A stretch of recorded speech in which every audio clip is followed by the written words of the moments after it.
The opinions and views expressed in the following program are those of the speakers and the host, and do not necessarily reflect those of Yoakley Scott Corporation and Your Sports Network.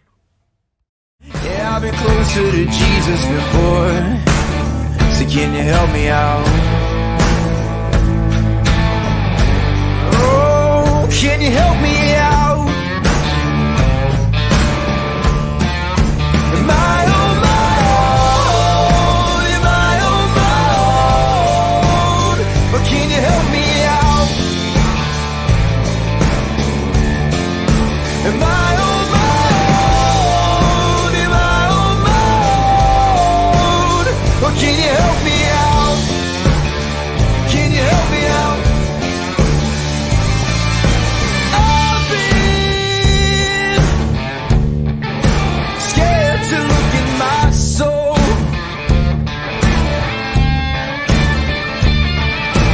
I've been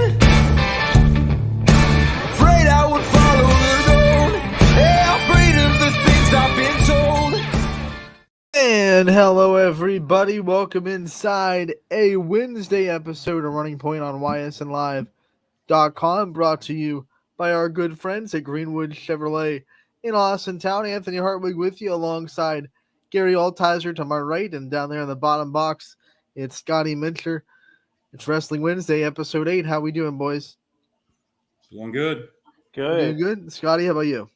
I am good. It's hard to believe we're like 2 months in already. I know, it's crazy. Episode 8 is turning around. I know we usually have a guest. This time we had one, we have one in the holster. We just couldn't pin down a time yet. So hopefully next week we can get him or her. Not going to give away the identity. We're going to keep the mystique going.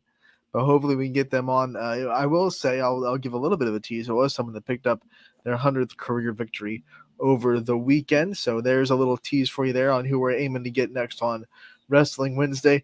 But we do have a lot to recap. Gary, OVACs and the Hefner were the two big ones over the weekend. Let's start with the OVACs and talk about first your just general thoughts on how they went and your general thoughts on the recap of it. It was an interesting weekend, that's for sure, because it's a 3-day tournament, but this year it was only 2 days. It was Thursday and Saturday.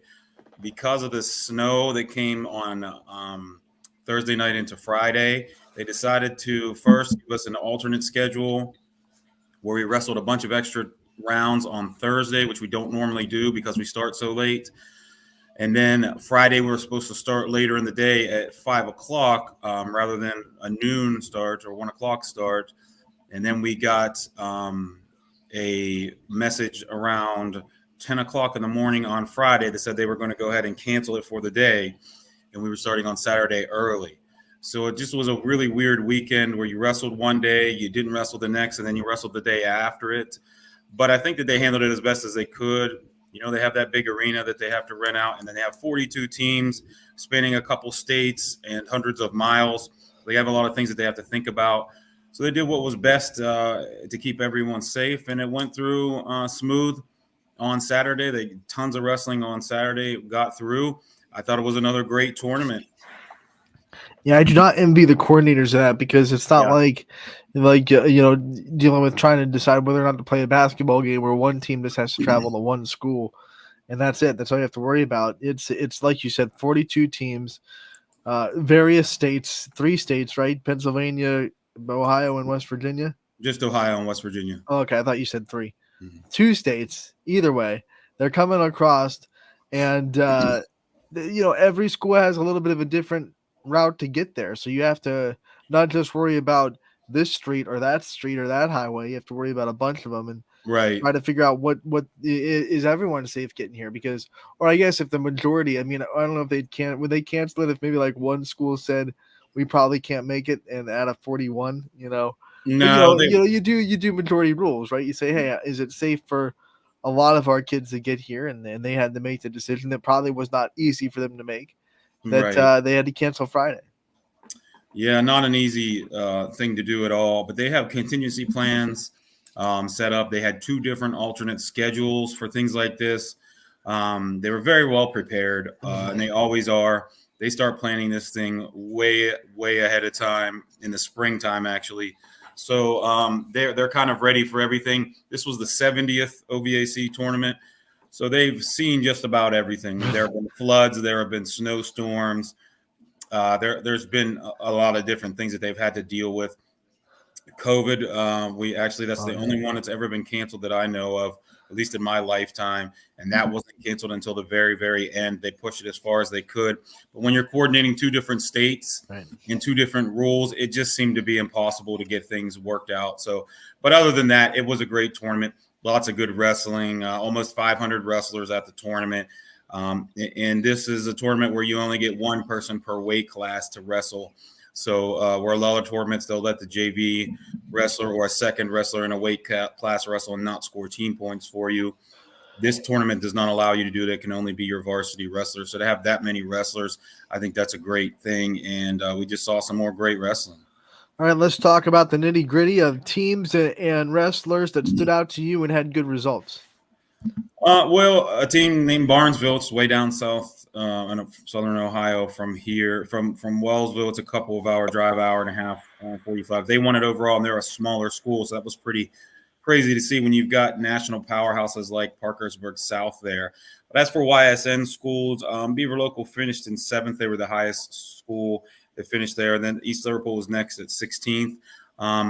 Beaver Local had a couple finalists. They only had one champion, though. The Buhai kid that we've had before, he won a tight match there to take a championship. East Liverpool did have a finalist, Tristan Eccles, was in the finals, and he lost a really close one in the finals. I thought he wrestled good, and I thought they had a really good showing there. Edison finished in 20th, Southern 17th. So I think that really we saw a lot of good wrestling, and we saw guys getting ready for this latter half of the season. We saw people get down into weights where they're probably going to wrestle come sectional time. And for that second day to be cut out, that Saturday was a grind. So if you were in the consolation round come that second day and you wanted to place, you really had to wrestle your butt off because you had to wrestle 4 or 5 times in a row. Sometimes you'll see that and guys will get burnt out towards the end of the tournament. But I didn't see anybody gassing out. Everybody took that Friday and rested and must have kept their weights good because I think there were only 2 scratches. That means guys they had to pull out of the tournament for one reason or another. So they only have 2. That's pretty crazy with that many wrestlers. And then, one of the Beaver Local, I know we talk a lot about Bobby Buhite, but another kid that I wanted to call out because he got to the final. He lost in the finals 9-1 to the kid from University, which, I mean, University, as we know, kind of like Gilmore Academy, good at a lot of the Olympic sports. The individual ones, they have a great program, great facility for those kind of kids that want to get into those, your swimmings, your hockeys, your volley, those kind of sports. University schools. This is the University of West Virginia, right? Okay. So, yeah. There's one in Ohio too. I didn't know if you were mixing them up, but I think you can say the same thing about both of them. But I was mixing them up, so thank you for that. But Justice Fisher made it to the finals for Beaver Local and lost to Pepper Martin. What a name. Pepper Martin 9-1 in the finals. But I think Beaver Local is a team that has a lot of good kids on that squad, and I wanted to give a shout out because I know we bring up Bobby Buhite a lot, and rightfully so. He won his weight class, but Joshua Fisher had a really good weekend. Yeah, I think they had one other finalist as well, and the kid got hurt in the finals, unfortunately. So he wasn't able to finish the match. So they're a young team. They'll be back next year and be even better. They have a good junior high program coming up. So this is probably their baseline, and they're just going to move up from here as far as the team points go and what they'll do as a team because I think most of the guys on that team right now are coming back next year. I don't think they have very many seniors at all. Yeah, Kane Curran was the other Beaver Local wrestler that made the finals. He's 17-5 on the year, so he has an impressive record. Bobby Buhite 22-2 on the year. That's a pretty dang impressive record. Also placing for Beaver Local on the podium was Leo Wilkes in the 126. He was in 8th place. Evan Orrs was in 7th place in the 144. Ryan Chaffins was in 5th place in the 157. And Justin Cox was in 6th place in the 165. No rest because it's the EOWLs coming right up. So Beaver Local is going to be gearing up for that one, as well as a lot of other teams in the Ysn family. Yeah, that's a big one that's coming up. There's a lot of great matchups. I was looking at the matchups before coming on the show today. There's a lot of state-ranked kids in these weight classes. It's going to be interesting to see what happens with these weight classes and how things go, because a lot of these guys are ranked in the top 10, are going to be meeting each other, some of them in the semifinals or even before that, before the finals. So the guys that you see in the finals are going to have to go through state-ranked kids just to get there before they even get a chance to win the tournament. Yeah, and that wasn't the only thing we had going on over the weekend either, Gary. We also had the Hefner tournament going on at Austin Town Fitch, which is a really big one in its own right. A lot of good teams down there. What do you see out of that? So it looked like Uniontown Lake won the tournament. They won by 5.5 points over Austin Town Fitch. Fitch had 7 guys placed in the top 6, and they lost that close team battle. Unfortunately, I saw Marky Stankorb had the medical forfeit out. Hopefully he's okay. He was in 4th place. He made it to the semifinals and then didn't wrestle again. So who knows if he had wrestled those last couple matches, Fitch might have won if he was able to get wins there. So they were in 2nd place. Hubbard was in 11th overall. They had 5 guys placed in the top 6, including Nick Bowser was a champion at heavyweight. And I looked at his bracket. He pinned all but one of the kids that he wrestled. So he had a really great tournament. Gerard was 15th. Their 215 was in the finals. He got 2nd place. Jackson Milton had 2 placed in the top 6. That's a really good showing for a small school like that. Jack McDevitt got 6th and Sokol got 3rd. And then Poland 18th, Jefferson 20th, and Liberty 24th. I'll tell you that McDevitt family is going to be talked about for a long time in the wrestling community. Obviously, Owen did a lot of good things and has done a lot of good things. And now, here comes another one rolling down the tracks in Jackson Milton. Right. Yeah. The small schools run at wrestling big tournaments, just like we found out this weekend. Man, it's rough. It's rough to go up there against these Division I size schools, Division II size schools, where there's sometimes literally 3 or 4 or 5 times your size. Their graduating classes, could have, hundreds and hundreds of kids in each grade, where some of these schools only have a couple hundred in the entire high school, 9 through 12, boys and girls. So it's good to see Jackson Milton in there banging around with these bigger guys and having some success. That's the other thing about the smaller schools. You're always going to have the family connections, right? Those are the ones, those are the schools where you always see 3 or 4 brothers in the span of 10 years come through the program, sometimes even quicker than that. And that's one of the great things about small schools that I always like to see, the family tradition and how one sibling's able to one up another, especially if they play the same sport. Oh, I'm sure that's a battle, and it's something that they'll have to live down the rest of their lives. But there's a lot of siblings that compete in the sport of wrestling. There's a lot of brothers, and now seeing a lot of sisters doing the same thing. And if they're close in age, if there are 2 siblings that wrestle, they seem to do well because they push each other. And they're drilling with each other. They're going at it with each other. It just seems like another motivator there for them. So at least in my experience, if you have a sibling involved on your team, you seem to have someone pushing you all the time. It seems to really help. So, and this is brought up, like, have you ever seen like a brother matchup, like in an actual meet, like or especially one of those individual districts or state where you're going up and it's like, hey, we're both in the same weight division somehow, some way, and we meet up. Has that ever happened? I've heard of that happening where, maybe one lives with mom, one lives with dad. I've only heard of it a couple of times. I had some coaches when I was younger who wrestled in college. They wrestled against each other.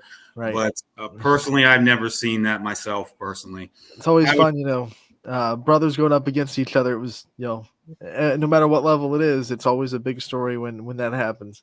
Yeah, for sure. Some other results over the weekend. I want to shout out West Branch went to Berkshire, their invitational, and had 6 placers at Berkshire, including Clayton Day and Gavin Hang, who both finished runner-up, 2nd place. And then they had Case Saner, Will Brown, they both placed sixth place. Michael Doris was also a runner-up as well. So 6 Warriors place at Berkshire. They're going to go and have their senior night tomorrow night in a duel against Alliance. And West Branch Wrestling, no shocker there. They're always good. They always have good wrestlers in that room. And the program having another good year.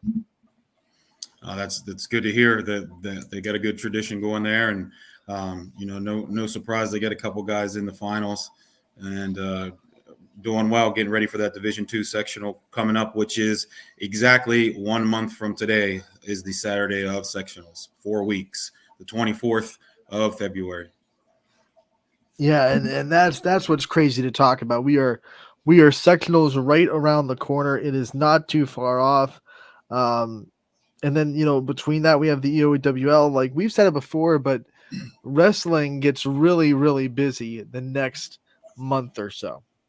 Yeah, it does. Absolutely. And this is when you get your league tournaments in. And this is when you finish up your dual commitments. And then most schools take the last 2 weeks in February off before sectionals. So you're going to see competition finishing up here in the next 2 to 3 weeks. That February 10th, 17th will probably be the last. I would imagine the 10th would probably be most teams' last competition that they're having. So they can have 2 weeks to heal up, to get the weights right, and to just get ready for the sectional tournament. One last result that was sent in to us that we want to get to, and it is a winner of Madison Burns. Girl wrestler from Howland went to Maslin Perry and took first place in that wrestling tournament. Quarterfinal, she went up against Riley Leitman from Cardinal High School and won by fall, 21-5. In the semifinal, Madison went up against Brooklyn Pryor from Beechwood and won by decision, 14-10. And then the first place match, Madison went up against Linnea Doss from Beechwood and won 14-9 by decision. So she's 21-5 on the year. She goes and wins the Perry tournament. So congratulations to her, and congratulations to Howland on getting that big win for your wrestling room as well.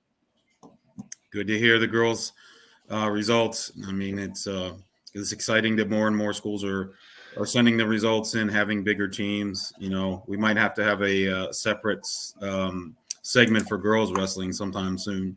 Right, let's do it. I'm not ever going to say no to that.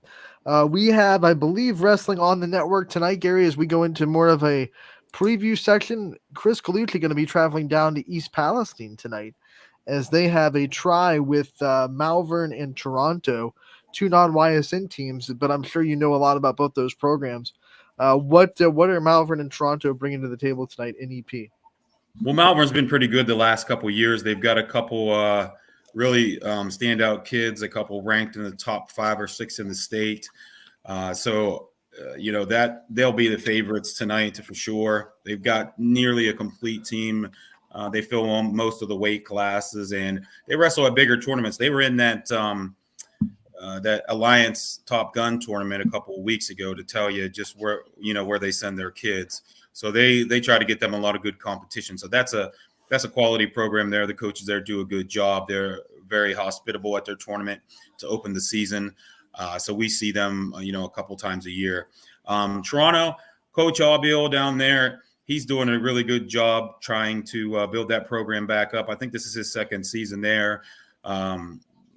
He started from scratch last year, and he's got some athletes out on the team. Some of those really good football and baseball players there for Toronto have come out for wrestling.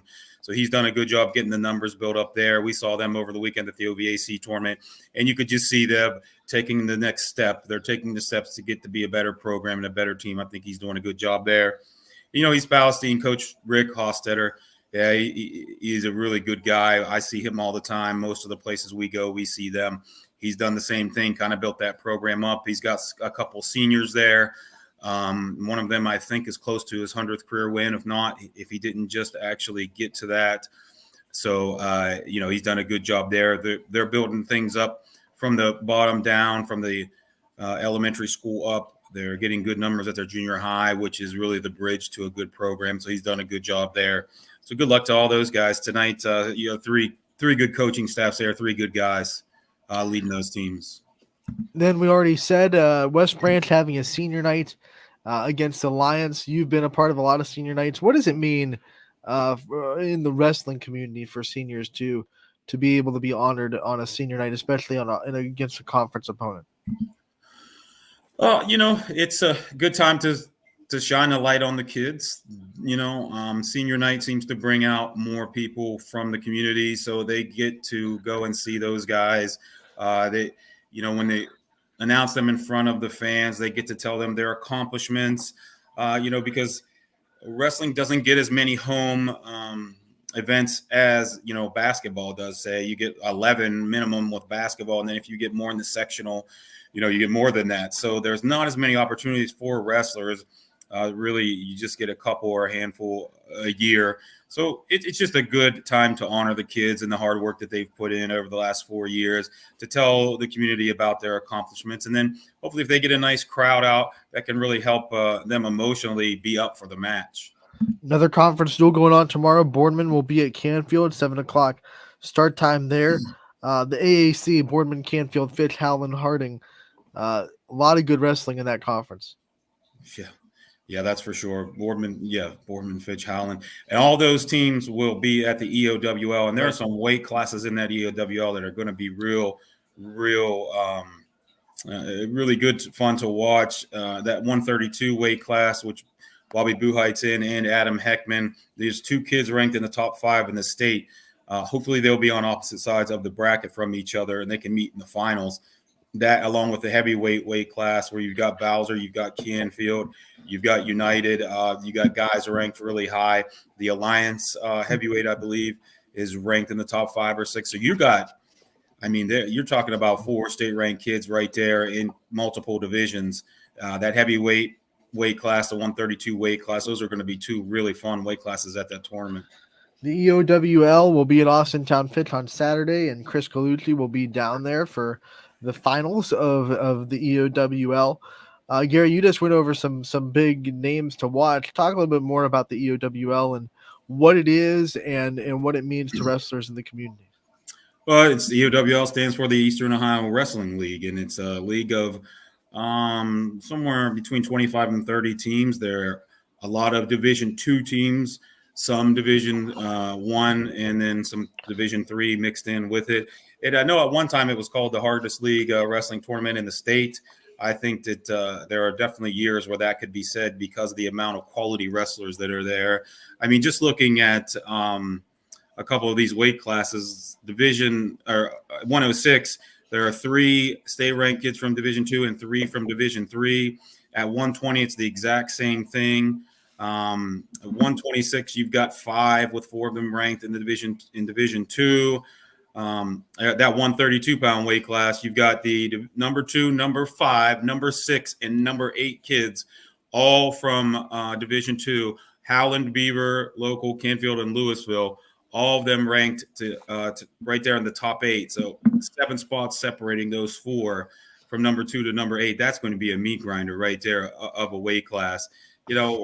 Most of these are going to have 5 or 6 state-ranked kids at their 175. It looks like there's 7 state-ranked kids there. That might be another one to watch. And then, of course, that heavyweight weight class, that's the one that I'll be paying attention to there. And speaking of Malvern, I think that this is their first year in the league. If it wasn't last year, this is the first year there. They've got a state-ranked kid at number 8 at 215. So he'll be in the same weight class as Marky Stankorb and a couple of other YSN schools.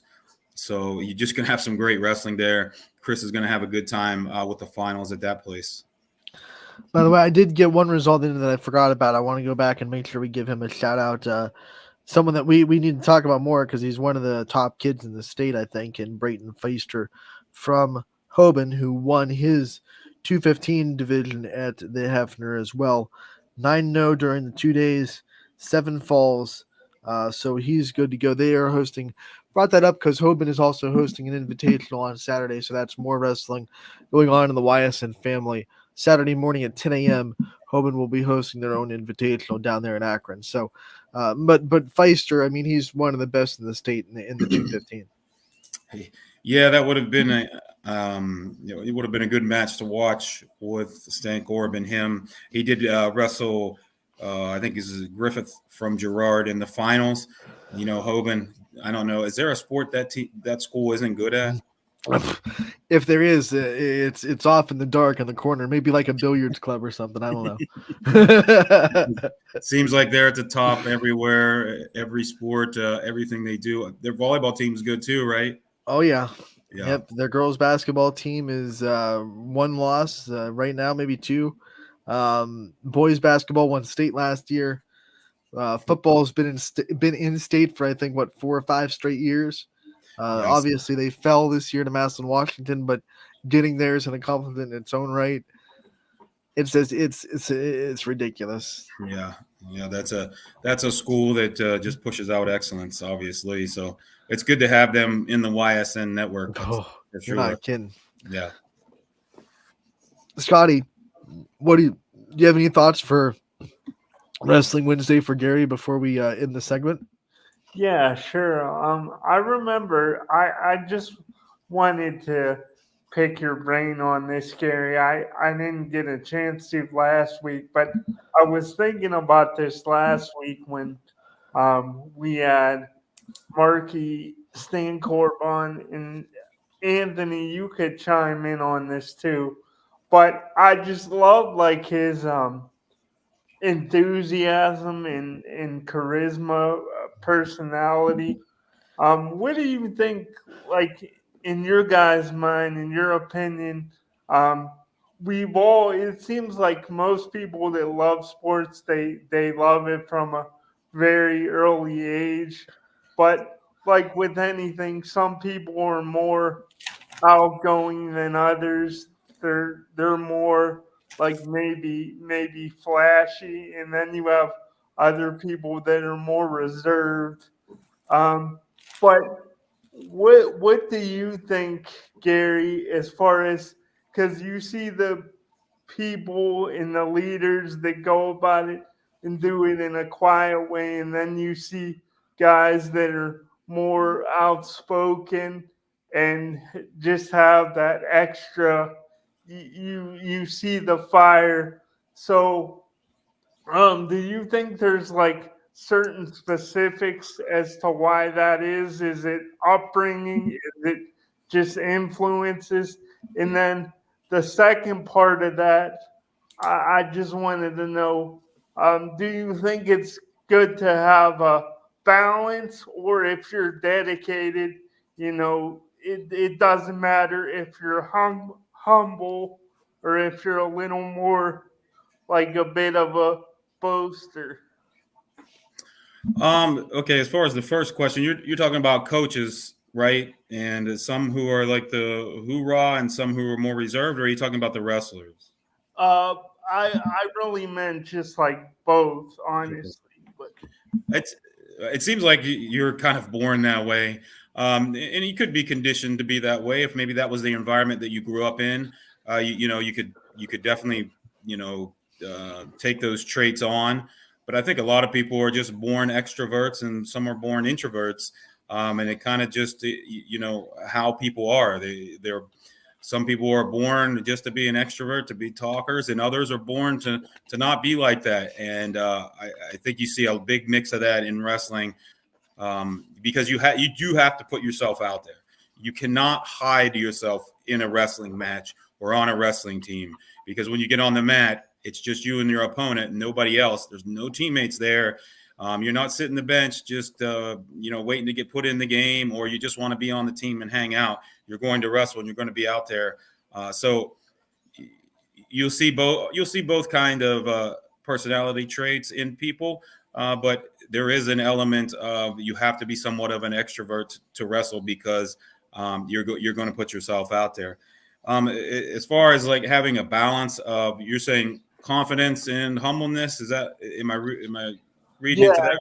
that's where I was getting at. Like, do you think a balance is necessary? Because I agree.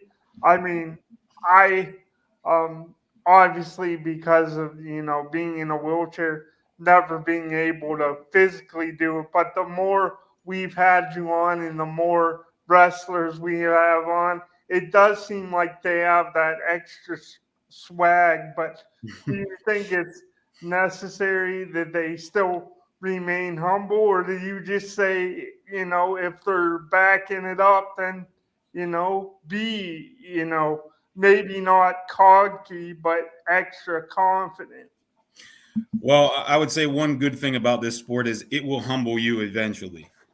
Everybody gets humbled in this sport at some point, whether it's in the practice room, whether it's in a match, whether it's in life. Sometimes it's an injury that hampers you, and you can't get out there. You have to be, humble to say, "Hey, I have to sit this out. I can't. My body won't physically let me do it." Sometimes it's just, you get some kind of an issue on your skin, and if a referee sees that might be something that somebody else could get, nope, we're not taking a chance. You have to take a seat. Or you get to a tournament, you think that you're the top gun, you think that you're the top guy, and somebody from out of the area comes there that you've never heard of. You get smacked in the mouth. This sport will humble you one way or the other. And usually the mental side of things is where and how it humbles you, because you just have to grind all the time. You have to do things that you don't like. You have to embrace the grind. And it is good to have a balance, because if you don't have a balance, you're going to get knocked off of your pedestal. I think that most wrestlers, if they've done it for long enough, have found that out the hard way, or, maybe they saw it coming. But most wrestlers have found out that you will be humbled in this sport at one point or another. So I don't know that, of course, you'll see some people who are cocky and some who are humble, but I don't think that there is an overabundance of that to the sport as a whole, because again, everybody has a bad day. So no matter how good you think you are, everybody has a bad day. I only heard of one guy ever being undefeated. That's Cael Sanderson, and he lost in international wrestling after that. He's undefeated as a college wrestler, but he's a really, really humble guy, and he has lost before. So the greatest wrestler as far as a record goes that I've ever seen is Andrei Karelin from Russia. He's a Russian Greco-Roman heavyweight. He won something like 800 matches, but he lost in the Olympic finals, to Rulon Gardner from the USA once. That's the only loss I've ever heard of the guy having. So eventually it comes to all of us. USA. No, Scotty, just to back up, kind of piggyback on what Gary's saying, in my perspective, and Gary, I'm sure you can attest to this because you've coached a bunch of different personalities. Usually, if you're healthily confident, it comes with humbleness. Like, Sure. If you're passing that line where you're confident without any humility, in my opinion, that's more of an ego than a confidence, and that's gonna get fixed eventually, whether it be in wrestling or in life. Because if wrestling doesn't, life will. Yeah, I'm sure those guys that went undefeated in wrestling, they've had losses in life. Whether it be losing a girlfriend, losing something, losing a job, you're gonna lose at something. You're not gonna win at everything in life. You just can't do it. You can't go through the human experience and win at everything. We're not built for that. So whether you're if you're healthily confident, and then the word confidence and the word ego, there's a line there. And I think if you have the ego, you probably don't have a lot of humility, and that's not healthy. But if you're healthily confident, it really just naturally comes with humility too. Absolutely. And that's exactly right. I mean, you want to believe in yourself. You want to believe that you can go out there and do it. You want to believe that you can win. If we're talking wrestling specifically, you won't believe that you can win the match, but you don't want to believe that you're unbeatable, because then you're not going to take it serious, and you're going to get caught. You'll get caught off guard. You'll get caught by somebody who wants it more. You'll get caught by somebody who isn't taking anything for granted and knows that they can lose, but also knows that they can win. So they're going to go out there and do whatever they can to do it. So there is a healthy balance. And when you find that healthy balance of confidence with humility enough to know that you've got things to work on, humility to know that what your coaches say are for your best, humility to know that there is somebody out there that can beat you, so you have to go 1,000% all the time. When you find that mix, man, you'll find a good wrestler and usually a good human being later in life. Yeah, in my experience, usually people that are confident believe in their own abilities, believe in their own work ethic. They believe that they've trusted the process enough to go out and do it. People that have the ego believe that they're what's the word I'm looking for? They're owed it.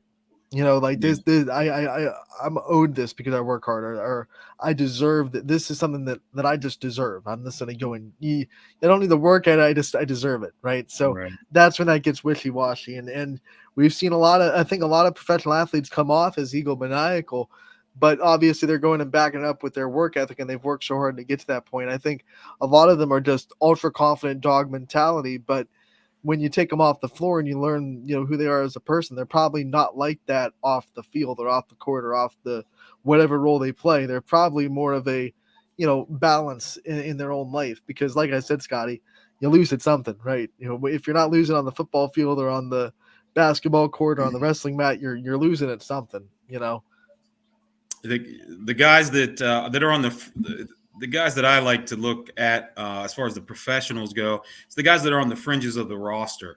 And if you ever watch the HBO NFL series where the guys who just really busting their butts to try to make the roster, they don't want to get cut. If they make it through final cuts, then their salary is guaranteed. Those are the most humble guys. Those are the ones that just die to be on the team. Those are the ones who don't have an ego. They're not out there thinking they're owed anything. If they weren't a first round pick, they weren't a big trade guy. They're guys just fighting to make that roster. I love NFL season final roster cuts when you see guys like that make the team. And the real die-hard fans of the teams always have guys that they're rooting for to make the roster. It's really great to see it when those guys do. You see on their Twitter accounts or their social media how grateful that they are that they made the team, that they got that chance, that they're there and that they finally made it. Those are the kind of mindsets that you like to see in younger athletes. Yeah, what's lost in the polarization of the NFL or any professional sport is those guys are still the top 1% of the sport.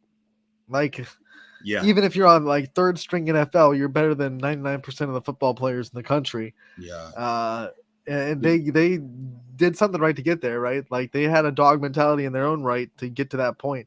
If you're on an NFL roster, you're the best athlete that you've ever known yourself. Right. I mean, you're the best athlete that anybody in your town knows, that at your school knows. You've probably got some statue out front of your high school, or at least a giant plaque and some scholarship named after you. So for you to go from that to barely making the team or begging to make the team, you're humbled. You get slapped in the face really quick. There aren't a lot of people like Tyreek Hill that are born just different than everyone else. There's only one Randy Moss. Those guys were just born that way. And once in a while, you'll see athletes that are just so dang talented, God-given gift that they are cocky and maybe they really haven't had a lot of adversity. But hey, we all get old too. Right. So, when that time comes that your body starts breaking down, you can't just do things that you did when you were 21, when you were 36.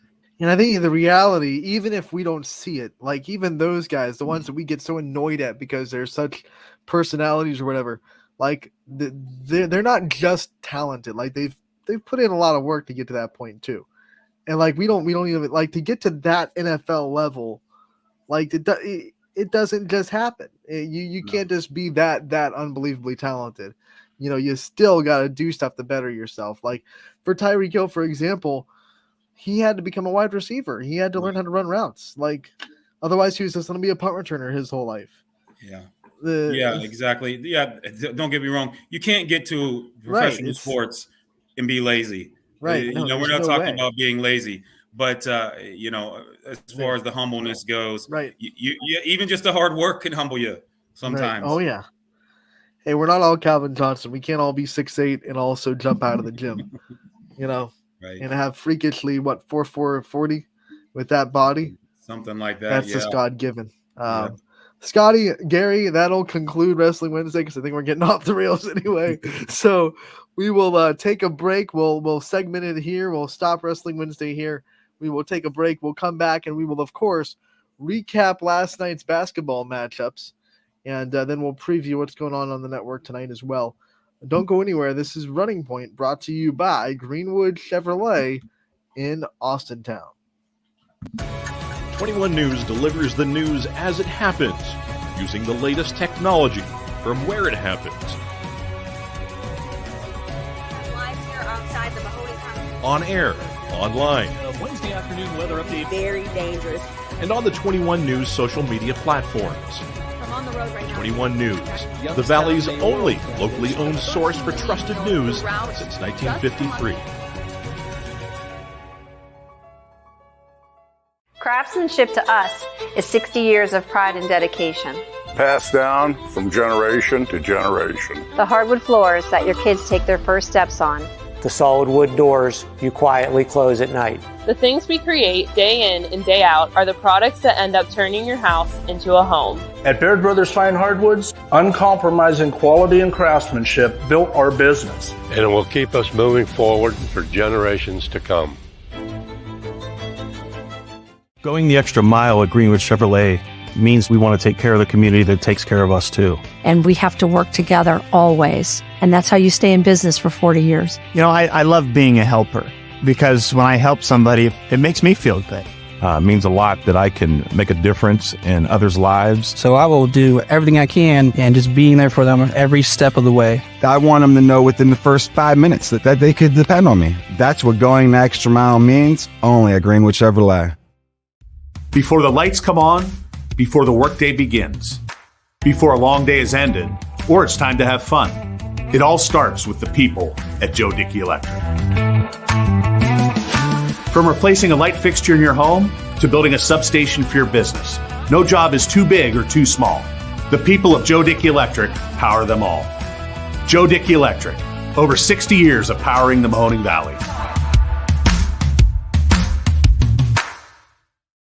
And welcome back to Running Point on ysnlive.com, brought to you as always by our good friends that you heard from during that commercial break, Greenwood Chevrolet in Austintown. They go the extra mile for you, so you don't have to. And me and Scotty, we're going the extra mile for you as well. We're following the lead of our good friends over at Greenwood. Scotty, let's jump into the YSN scoreboard on ysnlive.com, which is presented by, I'm putting you on the spot. Can you get it? Burnett Spas and Hot Tubs. Yep, pools, spas, and hot tubs. Yeah, they have it all. Spas and hot tubs. You got it, Scotty. You nailed it, buddy. YSN scoreboard on the website, brought to you by Burnett Pools, Spas, and Hot Tubs. Let's go into last night, Tuesday, January 23rd, and see what the scores were here. South Range all over Lakeview. This is revenge for South Range. They lost to the Bulldogs in Cortland earlier on in the season. 65-37. They get vengeance on the Bulldogs with the win there. A lot of that theme going on last night. A lot of teams that lost the first meeting between these two schools playing a lot better the second time. Marlington and West Branch doing battle. The Dukes get the win, 55-46. Final score, tough one there for the Warriors in EBC play. I think Marlington is another team that bounces back after the first matchup between these two schools. We have Canfield and Fitch playing each other. Canfield coming into the night was undefeated in the AAC. They beat Fitch by 3 in Austintown, but Fitch turns the tables this time around. 51-46. Falcons upset the Cardinals in the nest, and knock off the first AAC loss for Canfield. 51-46 the final. A big shot hit down the stretch from Deshaun Vaughn Jr. that broke a 43-43 tie, and then Fitch hit some free throws down the stretch to keep their lead where it was. 51-46 the final. Marcel Finkley led the Falcons with 15. Deshaun Vaughn had 13. We go into Brookfield and Liberty, and it's a close one, but Brookfield gets the win 60-57. They nip the Leopards by 3 in the Leopards' den as well, so that's a good road victory for Brookfield. Columbiana was able to hold off a very scrappy Wellsville team in Wellsville, a tough road trip for the Clippers. 76-67 the final score there. East Liverpool gets a fight from their rivals, Scotty. 71-62. They hold off the Beavers. That was probably the Beavers' best punch they could throw against the Potters, and East Liverpool withstood it.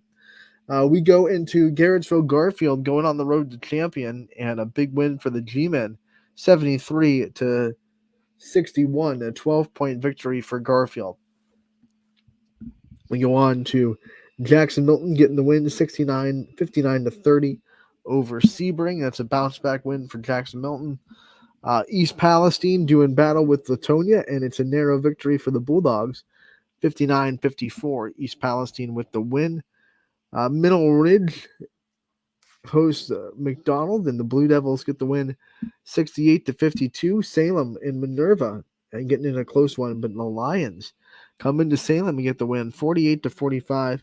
Final score there. Newton Falls upsets LeBray 64-56. The Tigers knock off the undefeated in the conference LeBray Vikings, and that's a big victory for Newton Falls. We go on to the NE8, no problem for Poland as they win 50-33 over Niles. Poland still has that stranglehold of the conference for now. United all over Southern Local 72-38, the final score there.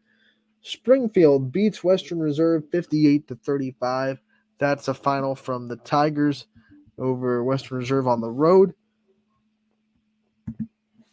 We go into back in the NE8 as Hubbard was able to beat Struthers 58-44, the final score from the Eagles Nest there.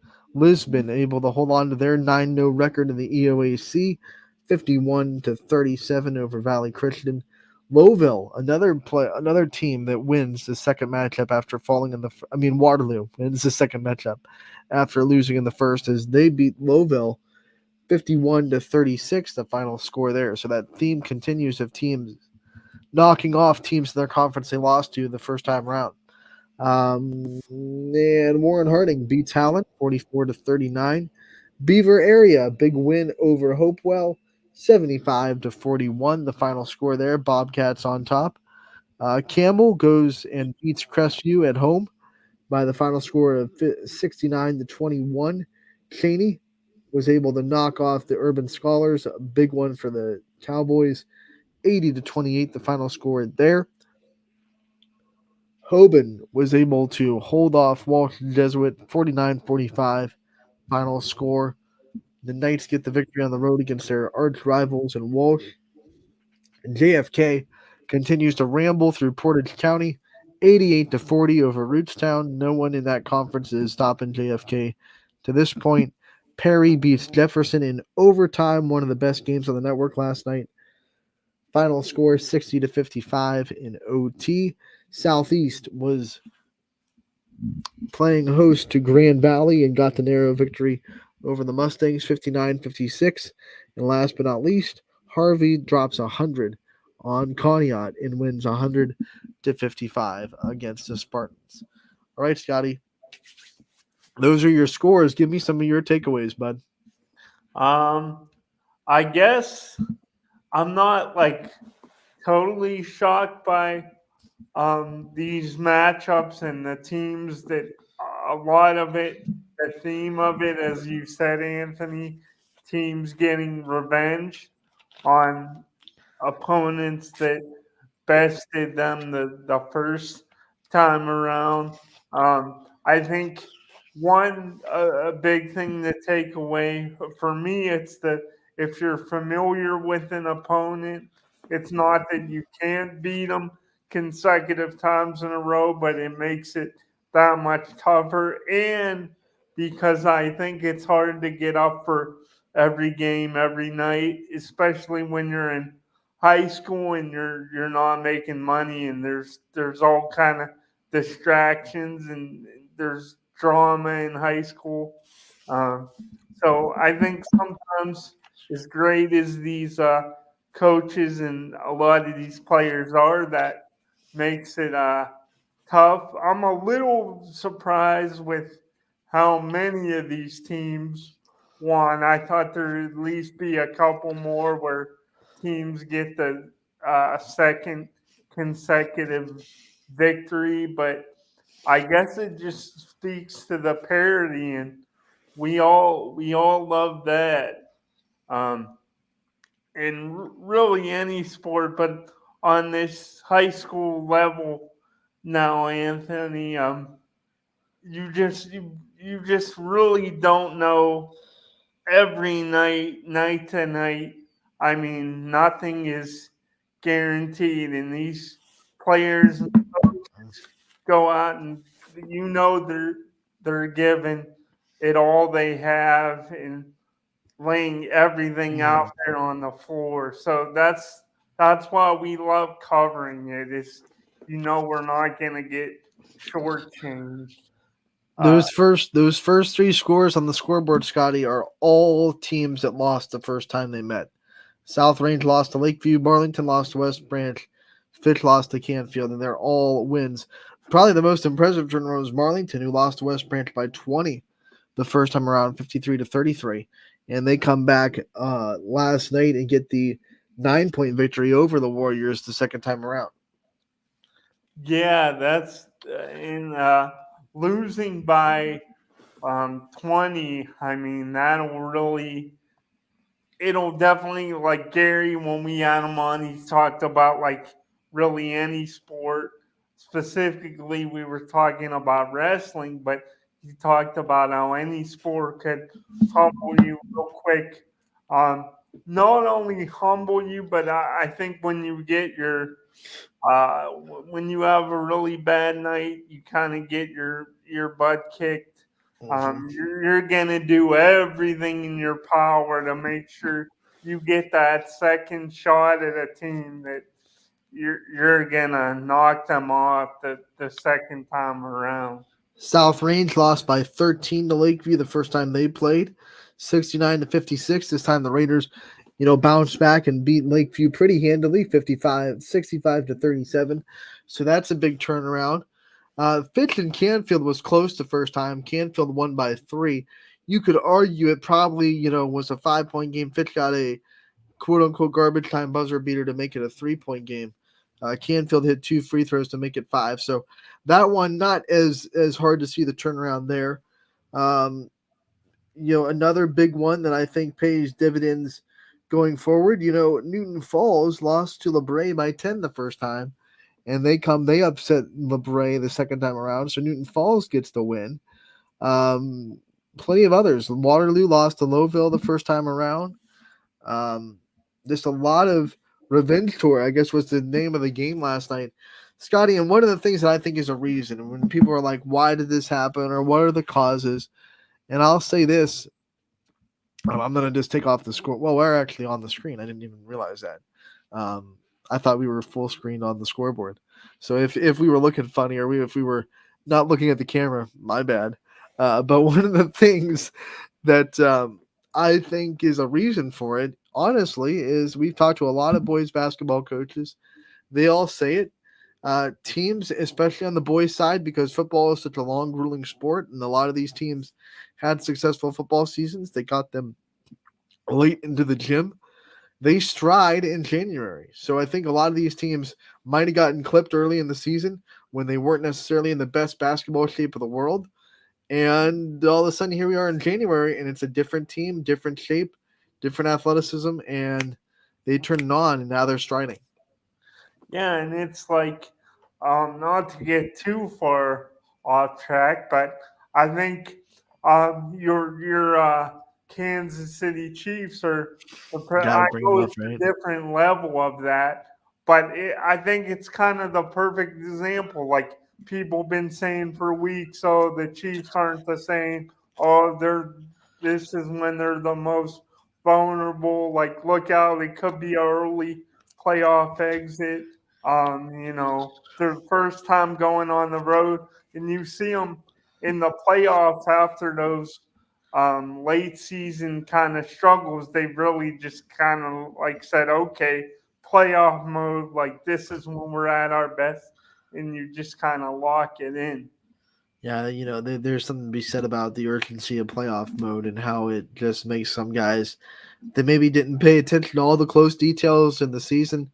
They all of a sudden they're paying attention to all the little details that make you great in the NFL. So that's why you never really fully panic if you were the Chiefs this season. I mean, they were winning enough games to win the conference, which was the first goal.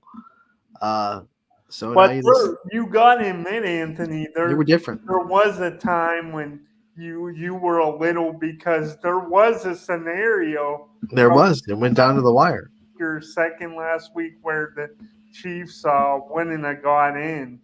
And Right. If we lost the division, we did not have the tiebreakers. I say we because I'm a Chiefs fan. If those of you don't know, if the Chiefs didn't win the division, they weren't getting in. So, and the division was up in the air for a minute because we lost to the Raiders, and it was like, uh-oh. But we started up. We did what we had to do. Yeah. You get into the playoffs, and then it's different. And there were a lot of years where Patriots and Tom Brady for a stretch of the season didn't look good, and everyone wants to be that guy in the media that calls it, that says this is it, this is the year. That's why every year, if there's even a stretch of games where a really good team does not look good, there's a bunch of media people that say this is it, they're done.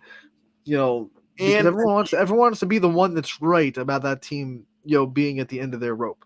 correct me if I'm wrong. Years ago, I can't remember the exact year, but wasn't it the Chiefs that humiliated? They did. That was a Super Bowl year for the Patriots. I believe And it was 14. Tom Brady played so bad in Arrowhead they benched him, but they still went and won the Super Bowl. So, yeah. I mean, you're a regular season for teams that are that good.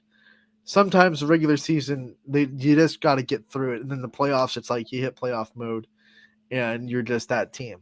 I don't know if the Chiefs are. We haven't beat the Ravens yet, so I'm not gonna beat my chest. We still, the Chiefs still have work to do. I'm not a guy that trash talks before the job's done, but I think people were putting dirt on the grave a little bit too early in Kansas City. Let's what? Go ahead. I was just gonna preview tonight's games real quick, Scotty. Yeah, go ahead, Anthony. Yeah, let's get into the scoreboard. We went over last night's recaps. Let's talk about tonight. What's going to be in the future? We'll scroll down to the bottom and we'll hop on January 24th. Oh my gosh, this month is flying. Girls basketball tonight. Looks like we have a full slate of 12 girls games going on within Ysn schools. Austintown Fitch travels to Canfield. The boys did it last night. The girls trying to do it tonight. Should be a fun one in the AAC. Boardman going to Mooney as they try to, come off that emotional high that was Saturday when the Spartans won in double overtime. Mooney looked very impressive on Monday, getting that win that they did on the road against Girard. Carrollton goes to West Branch tonight. They're 13-2 on the year, so West Branch looking A-OK. Cheney going to Ursuline.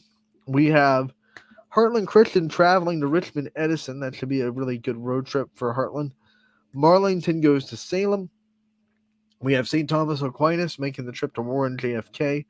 Howland going to Warren Harding. Jefferson will travel to Perry. Lakeside will play at Madison. Edgewood plays at Geneva. And Middlefield Cardinal makes the trip to Grand Valley. On the boys' side, a couple of these games are rescheduled. And I'm looking at the Edgewood game especially. Edgewood were supposed to play. The boys were supposed to play at Geneva last night. The Ashley Beulah snow got a little bit worse than it did down here in the Mahoning Valley. So that game got pushed to today. So it's a boys-girls doubleheader. The girls will start. Excuse me. Girls will start at 6. Boys will play after in Geneva. West Geauga boys are going to be going on the road to Orange. Pymatuning Valley going to be heading to Maplewood tonight on the boys' side. And JFK, after their win last night, no rest for the weary, they hit the road. And they go to Canton Central Catholic tonight to take on the Crusaders. Scotty, pick one game that you're most looking forward to. I would say on tonight's schedule, the slate I'm really looking forward to on the girls' side, the Austintown Fitch going to Canfield. That's my number one for sure. I'm gonna pick something different. That way we can talk about a couple games. But that's my number one. You stole it. Never letting you go first again. Sorry, buddy. No, I'm just messing with you, Scotty.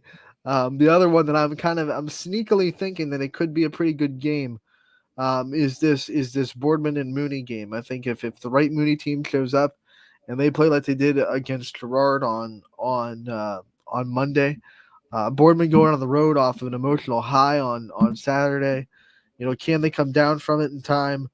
I think this could be a game where Boardman gets into a little bit of a bigger fight than people outside of that program expect. So I'm looking at Boardman Mooney. Scotty's looking at Austintown Fitch Canfield. I think we're all looking at that one because it's going to be a real fun one. We talked about Boardman coming off the high of winning in double overtime. Can Canfield come off the low of losing in double overtime to the Spartans? We'll have to see about all that. ysnlive.com/live is where you can find all these games, and make sure to tune in on the network. We will be here. Me and Scotty will be back here next week on Wednesday. Gary Altizer will also be back next Wednesday for Wrestling Wednesday, episode 9.